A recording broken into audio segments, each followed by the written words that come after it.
Hello, everyone, and welcome to another edition of the SimNFL show. Real talk about fake sports.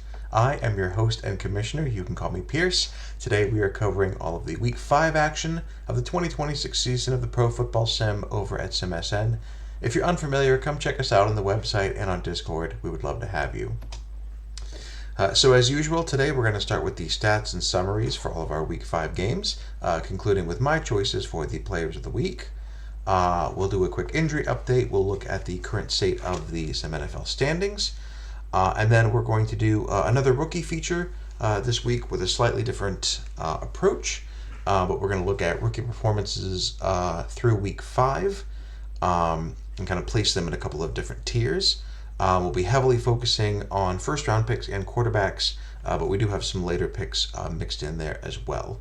And at the end, we'll preview the upcoming Week 6, which will be our last one before we take a brief break for the real-life holidays. So with that said, let's go ahead and dive on in. In another high-scoring game, the Chiefs put up 45 points to defeat the Tennessee Titans. Tennessee actually scored first in this game. Their very first drive, they went 10 plays and 67 yards, ending with a Joseph Kale 3-yard touchdown run to take the first lead of the game. Chop actually threw an interception on his first drive, although that only led to a Titans 3-and-out. But he recovered quickly. He hit King Angeles with a 51-yard gain, and that set up James Carter for a 24-yard touchdown run to tie things early at 7. In the second quarter, Tennessee retook the lead. Kale broke off a 26-yard run, followed that up with a 4-yard touchdown. That made it 14-10 at that time. But Benedict DeLuna returned the ensuing kickoff 94 yards, took it to the house for a touchdown, and even though Kansas City missed the extra point, they were leading at that point 16-14. Going into the second half now, on the first drive of the second half, Chop hit Michael Walker for a 24-yard gain. He ran for 18 yards, and then he hit Xavier Smith for a 2-yard touchdown, making the score 26-14 at that point. Then a Wayne Reiner interception, also by Benedict DeLuna, led to a quick Kansas City field goal. Then Kansas City got a stop, and on their next drive went 80 yards in just 3 plays. Carter broke a 40-yard run and then a 22-yard touchdown run. And so even though the Chiefs missed a second extra point, at that point it was a comfortable 35-14 lead. In the fourth quarter, the Titans would add a field goal, but any comeback hopes were dashed when DeLuna returned his second kickoff return for a touchdown, this one 92 yards. That one put the game well out of reach. David Chop, another fantastic game, 235 yards, a touchdown and a pick, 76 yards rushing.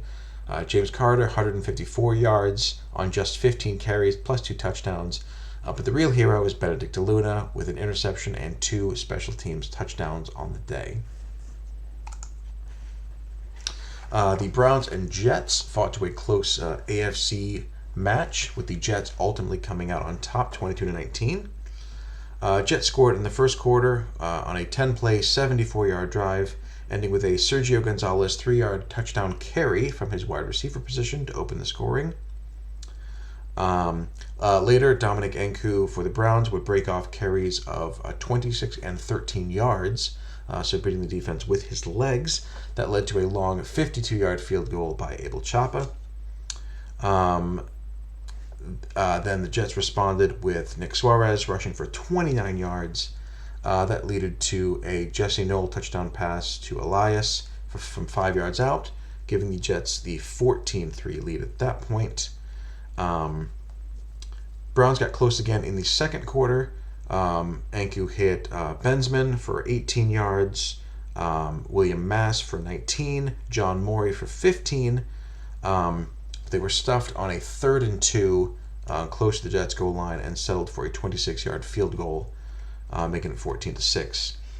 Then later, still in the second quarter, after a good punt return, Cleveland got to start a drive on the Jets' side of the field at the 43. They would drive to the 19-yard line before a 3rd down sack led to another field goal, this one from 37 yards out, making it 14-9.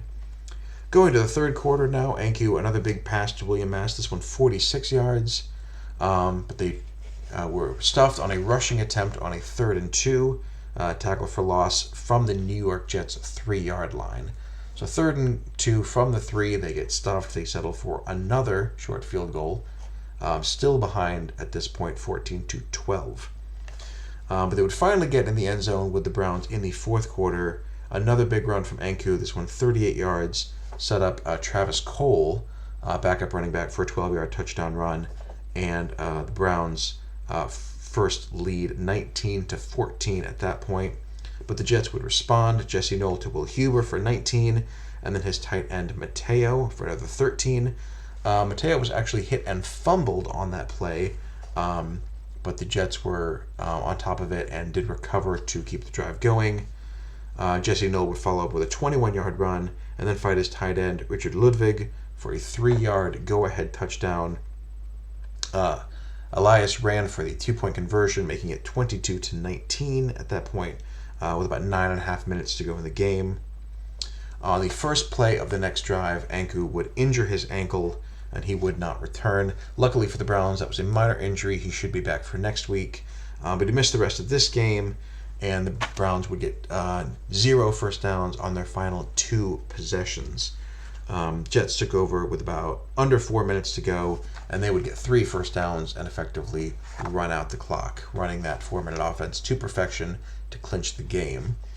Enku, 179 yards passing and 107 yards rushing. Chapa 4 field goals, including the 52-yarder, but the Browns wishing some of those could have been touchdowns instead. Jesse Knoll, 162 yards passing with 2 touchdowns and 45 yards on the ground as well. Nick Suarez adding 135 yards rushing himself in the Jets' victory. NFC North, Lions and Vikings fought in a close game with the Lions coming out ahead. On Minnesota's first drive, Sinnott hit Marcus Dade for a 20-yard gain, and then his tight end David Velasco for a 35-yard touchdown to open the scoring. Later, after a Detroit punt would pin the Vikings at their own 8-yard line, Sinnott was picked by Mike Presley, setting up the Lions with a golden opportunity. But Marcus Searles would come to the rescue. 2 plays later, he got a sack fumble of Hansen, also recovered the fumble himself. So the trifecta, the sack, the forced fumble, and the recovered fumble, to get the Vikings out of trouble deep in their own end of the field. Miami would then go on a 13-play, 78-yard drive that would end with a Ronas Wells 24-yard field goal and an early 10-0 to lead. In the second quarter, Hansen would get a drive going, hitting Bullock for 12 and Tremaine Craig for 13. That led to a Zin Nevin field goal, getting the Lions finally on the board. Then later in the third quarter, Lions would drive again, this time down to the Viking 10-yard line, leading to another short Zin Nevin field goal. After an illegal block on the kickoff return, Detroit would go 89 yards in 16 plays, converting 3 third downs. That drive ended with Hansen finding his tight end Frank Moore for a 5-yard touchdown pass and the first lead of the game for the Lions at 13-10. And then in the fourth quarter, after a defensive stop, Hansen found his rookie Tony Sherman for a 31-yard gain to set up another short Nevin field goal, this one extending the lead to 16-10. Miami would go 3-and-out on both of their final possessions, and the Lions would, like the Jets, run out the clock in the final 4 minutes with multiple first downs to clinch the victory. Solid day for Hansen, 284 yards, a touchdown and a pick, including 79 yards and a score to his tight end Frank Moore. Marcus Searles had a solid day, 2 tackles for loss and that great sack fumble, but it was the Lions who would come away with the victory in this one. The Raiders gave the Broncos all they could handle before falling 31-26 to Denver. No scoring in this one until the second quarter when Peter London was picked off on consecutive drives, the first leading to a short field goal, the second to a touchdown pass from James Hickson to John Milner from 20 yards out. Raiders were up 10-0 at that point.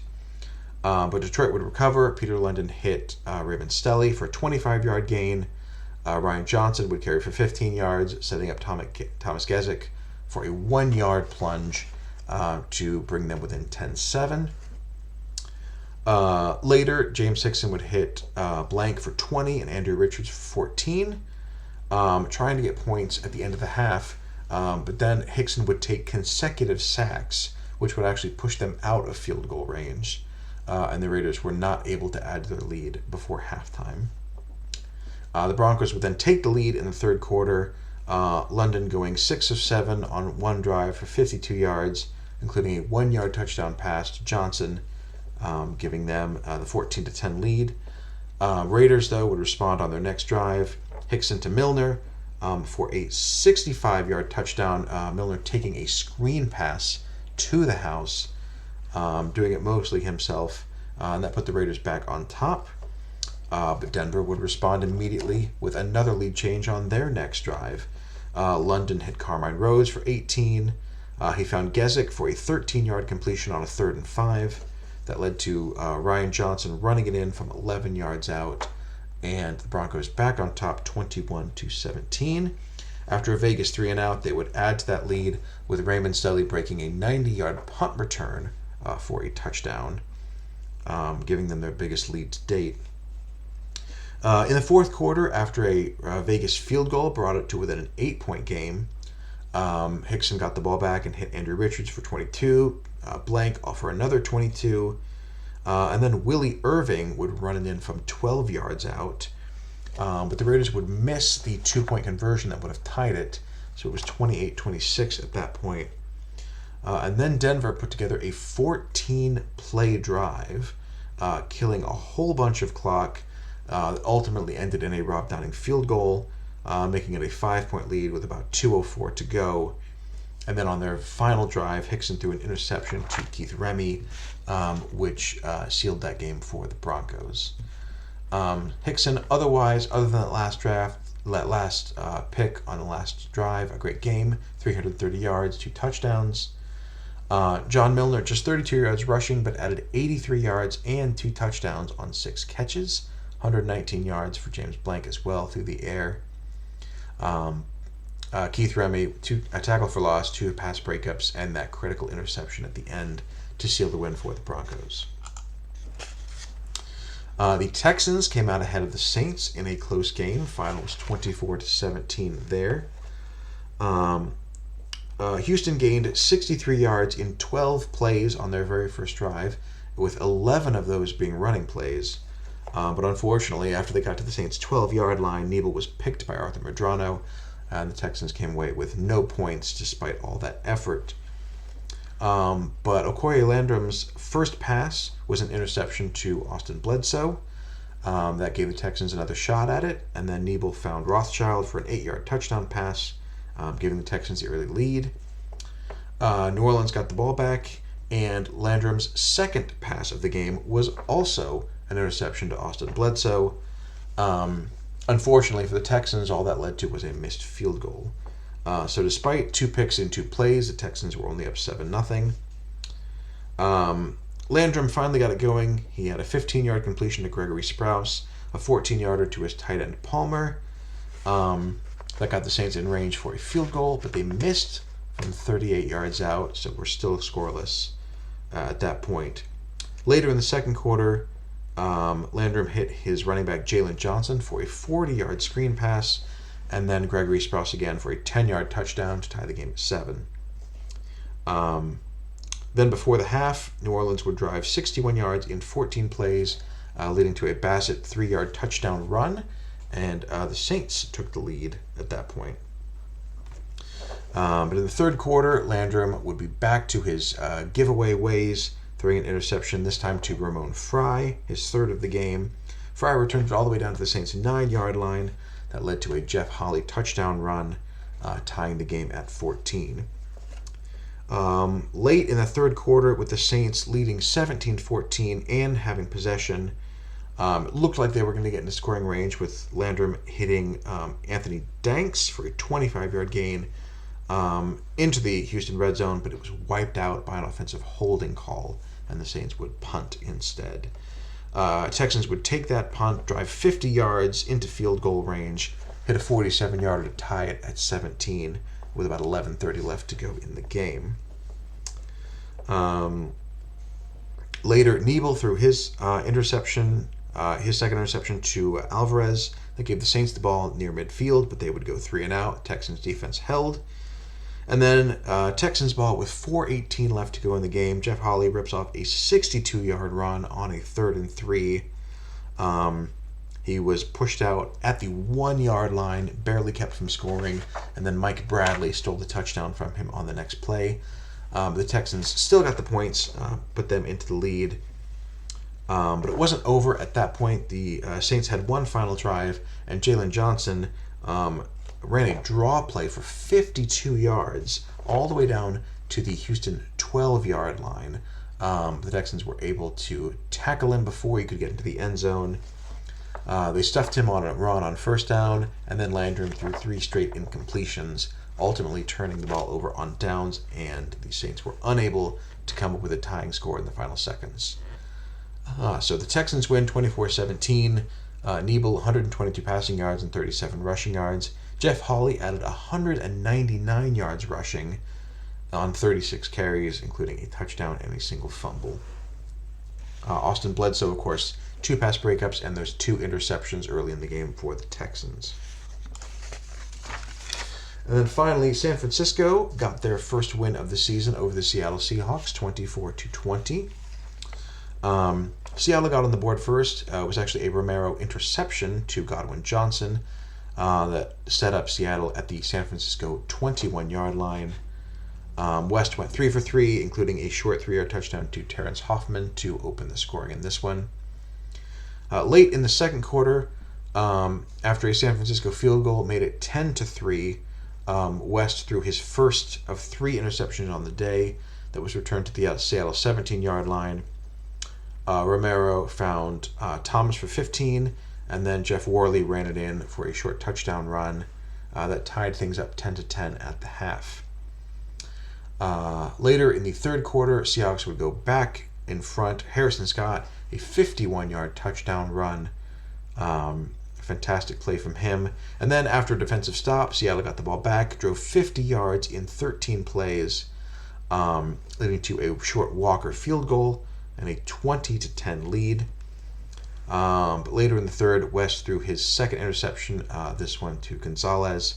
Bobby returned all the way to the Seattle 4-yard line, making it easy for Romero to hit Carlos Ramos with a 4-yard touchdown pass, making it a 1-possession game. Then Ramos was at it again in the fourth quarter. He returned a punt to midfield. And then later, Seattle's linebacker Christian Carter was called for a roughing penalty that gave him another 15 yards. San Francisco was set up on the Seattle 34-yard line, down by 3. Romero hit his tight end Labor for 12. His running back Mike Bates for a 30-yard go-ahead touchdown. That made it 24-20 with about 5:41 to go in the game. Seattle went 3 and out. Romero hit completions of 12 and 13 yards, and then a 34-yard screen pass to Joel Worley. That converted a 2nd and 17 to get the 49ers out of a hole after a holding call. Romero, super clutch, then hits Ramos for another 15, set the 49ers up for actually a field goal with under 20 seconds to go. They miss, giving Seattle one desperation play. They were able to hold on despite the miss and win their first of the season. Romero, 232 yards passing, 2 touchdowns and a pick, 28 yards on the ground. Wilfredo Aguirre, 2 interceptions for the 49ers in their win. As for the rest of the Week 5 scoreboard, Buffalo started James Rivera, their new free agent signing, and he delivered 40 of 48 passing, 463 yards, 3 touchdowns. He did throw 3 picks, but he led the Buffalo Bills, to a 41-22 upset victory over the Eagles. Danny Kipnis was fantastic again for the Steelers as they blanked the New England Patriots 39-0. Kipnis, 27 carries, 129 yards. Defensive tackle Robert Berry in this game, 8 tackles for loss for Berry on, I believe, 8 tackles. One of those was a sack as well, but phenomenal performance from Berry. Cincinnati also a shutout victory over Baltimore, 57-0 was the final. Taylor, 19 carries, 113 yards, and 3 touchdowns on the day. Washington beat the Indianapolis Colts 48-9. Randy Espino had 2 punt return touchdowns in the win. Dakota Link, 392 yards passing, 4 touchdowns, and 5 interceptions in a wild day, chucking it all over the field. But Carolina does get the win over Tampa Bay, 36-20. Matt Howard was phenomenal as the Jacksonville Jaguars beat the Chargers 41-7. Howard on just 17 completions, 28 attempts, 219 yards, 5 touchdowns, and a pick on the day. Cecilio Fuentes successfully led the Cowboys past the Giants 46-3. Fuentes 299 yards, 4 touchdowns, and a pick on the day. Avila, another big statistical day for the Rams, 31 of 52, 386 yards, 2 touchdowns, 3 interceptions. Taking a page out of Link's book, or maybe Link took it out of his book. But again, the Rams do beat the Cardinals 24-11 to secure first place for now in the NFC West. Dean Hammonds, 31 of 49, 419 yards, 3 touchdowns and a pick, leading Miami over Atlanta 33-14. And then Joseph Garibay, 28 of 44, 361 yards, 2 touchdowns and a pick, as Green Bay puts up 40 to defeat Chicago. So great day for a lot of the league's quarterbacks. So returning to some balance after a rushing-heavy year last year. So yeah, a lot of quarterbacks having some very prolific days, particularly scoring, leading their teams to big wins. When it comes to the players of the week, I will give it to a couple quarterbacks, but I have to call out Matt Howard for his 5-touchdown day for the Jaguars, and Cecilio Fuentes, 4 touchdowns, 299 yards for the Cowboys. David Taylor, 3 scores on just 19 carries for Cincinnati. And then James Carter averaging over 10 yards a carry, plus a couple of touchdowns for the Chiefs. Then calling out Donald Kenny for Buffalo, 203 receiving yards and a touchdown on 14 catches, that should say. 14 catches for Donald Kelly. On defense, Robert Berry, 8 tackles, all of them in the backfield, including 1 sack. Phenomenal day for him and for Pittsburgh. Myron Mahan of Tampa Bay, 3 interceptions on the day. Wilfred Aguirre, 2 interceptions and 4 pass breakups for San Francisco in that win. Benedict DeLuna with a takeaway and 2 kickoff return touchdowns. Randy Espino of Washington with 2 punt return touchdowns. So plenty going on in the worlds of defense and special teams, as well as the great passing days from these quarterbacks. So congratulations to these 10 players on being named my players of the week. As for a quick injury update, a couple of new names we added, sadly, to the list this week. J.C. Lacey with that MCL bruise. He'll miss a few weeks for Buffalo. Kareem James, very scary injury, spine injury. He will be out for the rest of the year. Our thoughts are with him, obviously, during this very long recovery and with everyone at the Eagles organization. Other names to call out, Padilla still out for Atlanta. And then Daniel Ellswick, top receiver for the Colts, out another 3 weeks with that hamstring injury. So here are where things stand in the AFC after 5 weeks.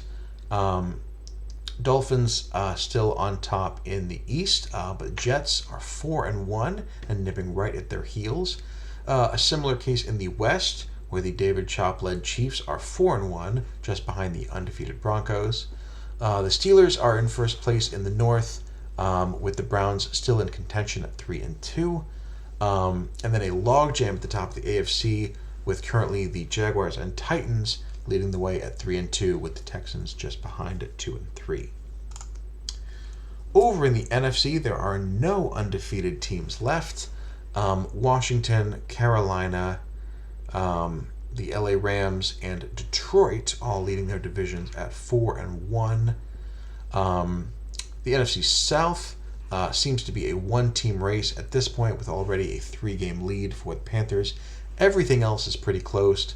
Unsurprisingly, the East is an absolute meat grinder with a 2-3 Eagles team in a very strong 4th place behind the Cowboys and Giants.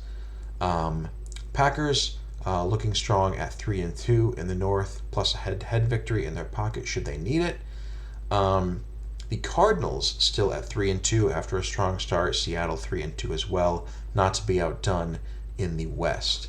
San Francisco getting into the win column for the first time with a big division win this week as well. Okay, so our feature for this Week 5 show is we're going back to the rookies. Last time I used a stock market analogy, and I put groups into 3 buckets: buy, hold, sell. We're doing a bit more of a, I guess, sort of a horse racing thing. Right now we're just a racing in general, where we have some front runners, some guys lagging behind, and then some other players mixed in. As I said, I'm focusing a lot on first rounders and quarterbacks, but there are some other strong statistical performances I wanted to call out. And these are ordered within each category by draft order. So we're going to start with the number 1 overall pick himself, Scott Romero, on pace for something like 3,400 yards this year. I know it looks bad with 8 interceptions, but 4 of those were in his very first game. So in the last 4 games, he has a TD to interception ratio greater than 1, which is nothing to sniff at in the current state of the engine. So love what we're seeing from Romero. Very prolific, able to unlock the potential of those receivers, many of whom were former first-round picks as well. So I like what he is doing to the offense. Obviously, we'll monitor the interceptions, but I think San Francisco has to be pretty happy with their number 1 overall pick. Also want to call out Caleb Ryder for the Cardinals, the highest non-quarterback taken at number 4 overall. Showing up big early, 12 tackles for loss and 3 sacks. So a strong performance from the top defensive player taken in the draft. Donald Dingus has been fantastic for the Giants. He's one of the front runners in the entire league, let alone with rookies, with 6 interceptions. Also a couple breakouts and even a tackle for loss as well. So great showing for Dingus. Moving down into the second round, Vernon Mack was at one point not only a first-round pick, but even mocked into the top 10. He fell all the way to 46 overall, but that's Buffalo's gain. He's been effective against both the run and the pass, 4 tackles for loss, and 4 pass breakups for the second-round strong safety. And then another great value pick, Keith Jackson for the Patriots. 21 tackles, but 15 of those tackles for loss, including 1 sack. Great value for the bottom of the second round. Other guys that may not be front runners, but are certainly in the running to be talked about as some of the best rookies this year. I got to call out Tony Sherman. These numbers might seem a little pedestrian through 5 games, 276 yards on 2 touchdowns. They are feeding him 37 catches. But wide receiver is a rare case in the sim where we have yet to see some of the big breakout performances from younger players compared to real life, where I feel like receiver is one of the easier transitions. In our league, it's pretty much Will Huber of the Jets and not a lot else in terms of young players making an impact. So I love to see a guy taken early, being a difference maker early in his career. Sherman taken 6th overall, second receiver off the board. Love to see the Lions feeding him. Lions also getting great value out of Tremaine Craig, who is very close to 5 yards a carry with his 244 yards on 51 carries so far. Joel Campos, fantastically high speed and cover scores coming out of camp, has shown up so far, though actually mostly as a run defender with 13 tackles, 6 tackles for loss. Surprisingly, does have a single pick to his name as well, though. But we love to see that. We love to see a cornerback willing to mix it up in the run game and in run defense, get in there and make some big plays. And we know he has the chops to be a big cover guy as well.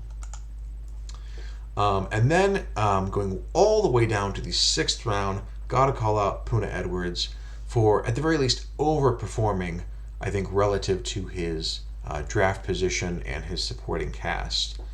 Well above 50% in terms of passing completion. 505 yards is low. 3 touchdowns, 3 interceptions, but has already delivered 3 wins for the Cardinals. And for a 6th-round pick, hey, credit where credit's due. He's putting together some solid performances. Going a little further back now in the pack, we're going to talk about Travis Kingery, who's mostly here for the giveaways. 564 yards passing, 168 yards rushing, 3 total touchdowns, but 9 giveaways, 7 picks, and 2 fumbles.